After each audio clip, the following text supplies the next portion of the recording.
¿Cómo puede una sociedad entera caer en un estado de neurosis colectiva, donde los individuos, totalmente enajenados y habiendo perdido su capacidad de razonar, le exigen en masa a sus gobernantes que instauren una tiranía? Matthias Desmet, profesor de psicología clínica en la Universidad de Ghent, en Bélgica, afirma que la explicación está en algo llamado psicosis de formación de masas, un estado de delirio colectivo que sucede cuando se reúnen 4 condiciones muy concretas. La sociedad está completamente dividida, desvinculada, y los lazos humanos se han roto. Existe un sentimiento generalizado de falta de propósito y sentido. Los niveles de miedo y ansiedad latente son alarmantes. Y los individuos se han vuelto extremadamente hostiles y agresivos entre sí sin motivo aparente. Cuando estas 4 condiciones se cumplen, solo se necesitaría un último paso para crear esta psicosis de formación de masas. Que toda la sociedad centre su atención en un único foco de miedo. Cuando logras que toda la atención de la sociedad quede absorbida por un único foco de terror y que sus vidas giren alrededor de ese único punto focal día tras día para que se obsesionen con ello, se genera un estado de hipnosis colectiva donde los individuos pueden ser fácilmente manipulados para que hagan lo que se les pide de forma dócil y sumisa, incluso si lo que se les está pidiendo es totalmente irracional o incluso perverso. Cuando conocí el trabajo de Matthias Desmet, llamó poderosamente mi atención porque yo ya venía investigando esta locura de las multitudes en mis vídeos anteriores. Pero en esta ocasión hubo algo que me resultó todavía más llamativo. Al hacer una búsqueda del término original Mass Formation Psychosis, encontré que los primeros enlaces, que son los más visibles y por lo tanto los que más atención reciben, llevan a sitios web de grandes medios de comunicación que etiquetan esta teoría como información falsa y peligrosa. Y cuando entré a leer esos artículos, no encontré ni un solo argumento empírico que sostuviera esa tesis. Todo lo que hallé fueron textos muy emocionales e infantiles, cargados de terminología despectiva, hombres de paja y ataques ad hominem. Justo lo que necesitaba para interesarme aún más por el tema, animarme a investigar esta peligrosa teoría y compartir contigo mis descubrimientos para que tú decidas si esta información te resulta útil o no. Mucho antes del inicio de esta crisis ya se daban las 4 condiciones básicas que deben cumplirse para que una sociedad sea vulnerable a la hipnosis masiva. Nuestros vínculos humanos ya estaban seriamente deteriorados, con niveles de división ideológica y aislamiento social nunca antes experimentados en sociedades modernas. Un gran número de personas consideraban que sus vidas carecen de propósito o significado. Solo en Europa, las encuestas mostraban que el 40% de las personas sentían que su trabajo no tenía sentido y que debido a ello, su día a día se desarrollaba en una especie de estado de sonambulismo perpetuo. Los niveles de ansiedad latente también eran extremos antes de la crisis.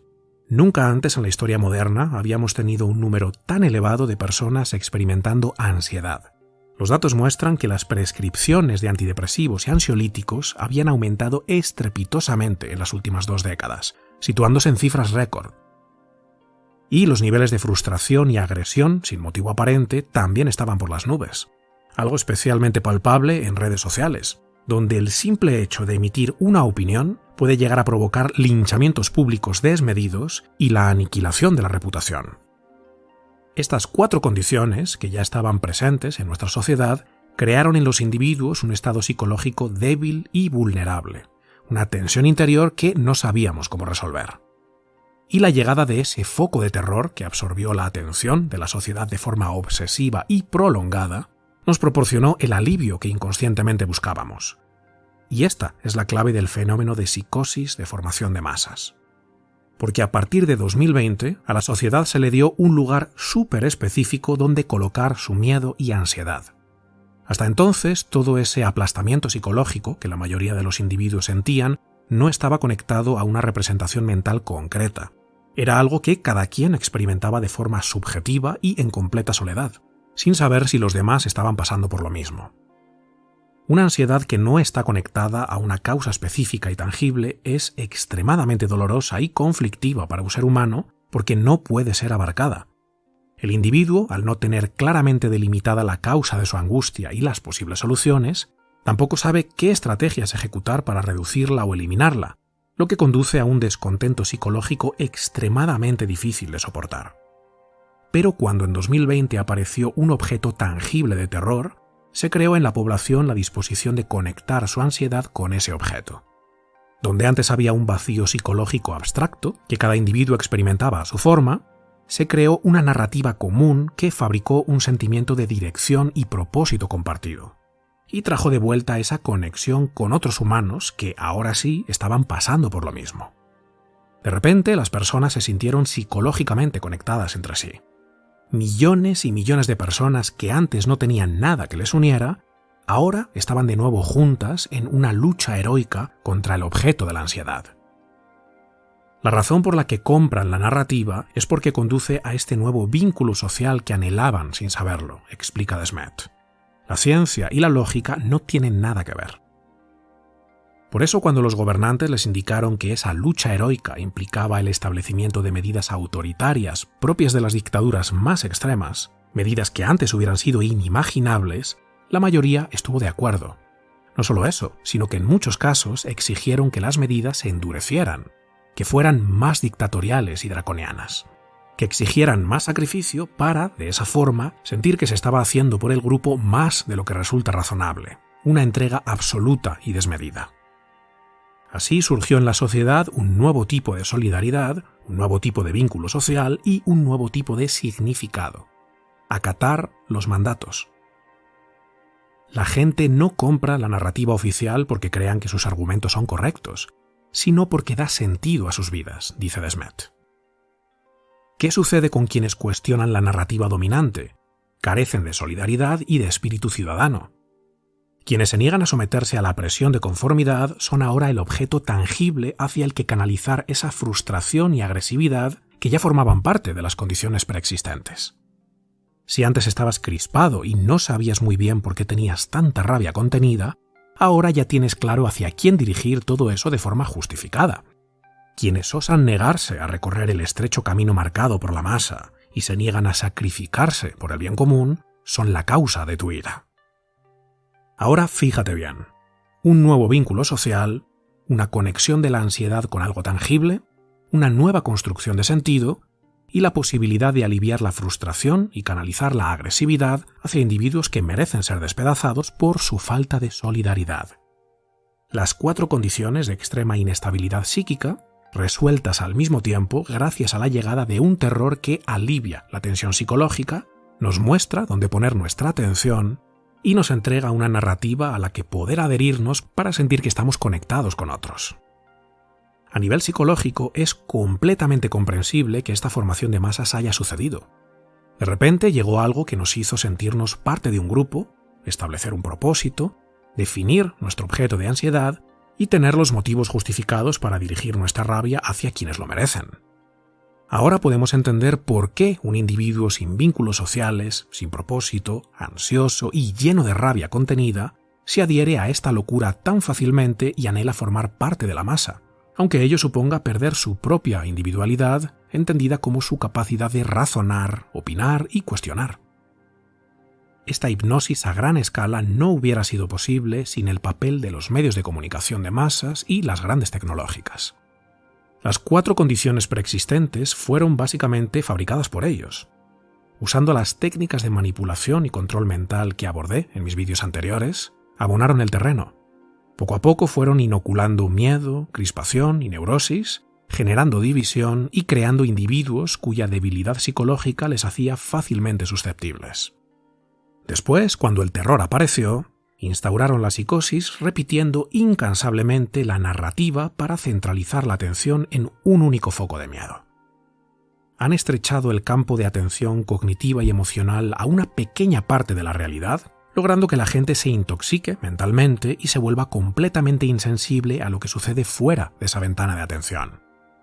Y han roto el razonamiento lógico mediante la aceleración de la velocidad de la información y la distorsión de la misma para hacerla contradictoria, confusa e imposible de abarcar racionalmente. Los medios, sabiendo muy bien que lo que la masa anhela es la repetición de los mismos mensajes simples, fáciles de entender y muy visuales, nos han acosado una y otra vez con sus gráficos, números y mantras, y han hecho un descarado uso instrumental de la manipulación y la mentira. Y han deshumanizado a las voces disonantes para poder justificar un trato inhumano hacia esos individuos bajo la bandera cuentista del bien común.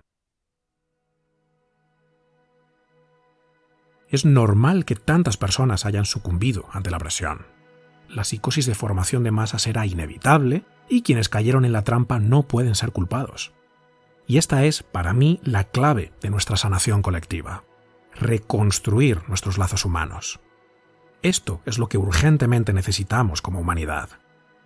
Creo firmemente que si no recuperamos nuestros vínculos y reconocemos la soberanía y la humanidad de los demás, la actual división social nos llevará directos a un totalitarismo moderno donde el ser humano será relegado a una posición de código QR con una puntuación dentro de un sistema de crédito social. ¿Cuál es la clave de esta reconstrucción del afecto humano? Usar tu voz para decir lo que tú sabes que te corresponde decir. En una sociedad totalitaria, el objetivo es silenciar a quienes opinan distinto porque esas voces pueden romper la hipnosis. Cuando solo hay una voz y una narrativa, la locura perdura. Por eso quieren taparnos la boca, nunca mejor dicho. Hay metáforas que calan hondo en nuestra estructura psíquica. Pero callar y tragar tiene consecuencias mucho peores que levantarnos y plantar cara al mal. Pareciera que callarnos es la solución más fácil porque nos evita problemas, pero solo lo empeora todo, para ti y para los demás. Claro que da miedo, pero tienes a tu lado a mucha más gente de la que crees, solo que no los ves. Fíjate qué interesante. En una sociedad totalitaria, solo el 30% de la gente está realmente atrapada en la formación de masas. Del 70% restante, el 40% permanece en silencio y se conforma con la narrativa dominante porque ellos nunca van contra la corriente, y hay otro 30% de personas que no creen en la narrativa y no la cumplen. Es decir, el 30% que no se pliega piensa que hay mucha gente en su contra, y el 40% de los que callan y guardan silencio también piensan lo mismo. Por eso la narrativa dominante parece impregnarlo todo, parece venir de todas partes, pero no es así. Los totalitarios son una minoría que parece mayoría. Solo tenemos que atrevernos a usar nuestra voz. Romper el silencio. Despertar del hechizo y darnos cuenta de que somos una gran familia humana unida por algo mucho más fuerte y trascendente que lo que parece separarnos.